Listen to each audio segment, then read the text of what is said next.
தமிழ்நாட்டின் முன்னணி வார இதழான ஆனந்த விகடன் இணையதளத்தை முடக்கிய ஒன்றிய அரசை கண்டித்து சென்னை பத்திரிகையாளர் மன்றம் சார்பில் கண்டன ஆர்ப்பாட்டம் நடைபெற்றது.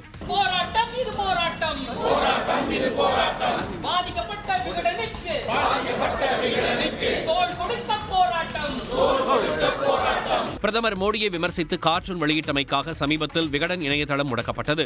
ஊடக சுதந்திரத்தை பறித்து கருத்து சுதந்திரத்தை ஒடுக்கும் இந்நடவடிக்கையை கண்டித்து சென்னையில் உள்ள பத்திரிகையாளர் மன்றம் முன்பு கண்டன ஆர்ப்பாட்டம் நடைபெற்றது. ஒன்றிய அரசின் செயல் அரசியலமைப்புக்கு எதிரான நடவடிக்கை என்று மூத்த பத்திரிகையாளர் என் ராம் காட்டமாக தெரிவித்தார். இன்னைக்கு இருக்கக்கூடிய இந்த எதேச்சிகார இந்த அத்தாரிட்டேரியன் போக்குடைய ஒரு மோசமான ஒரு எக்ஸாம்பிள் இதுதான். ரெண்டாவது அதை பற்றி நம்ம இன்னும் ஆராய வேண்டும். ஒரு கார்ட்டூனை மொத்தம் பிளாக் பண்ணல, ஹோல் வெப்சைட் அந்த போர்ட்டல்ல பிளாக் பண்ணிட்டாங்க. இன்று விகடனுக்கு நடந்துள்ள சம்பவத்தை அரசு, நீதிமன்றம் என யாராலும் நியாயப்படுத்த முடியாது என்று தெரிவித்த என் ராம், மனித உரிமை, அரசியலமைப்பு சட்டம் என எல்லாவற்றுக்கும் எதிரான அராஜகம் என்றும் கண்டித்துள்ளார்.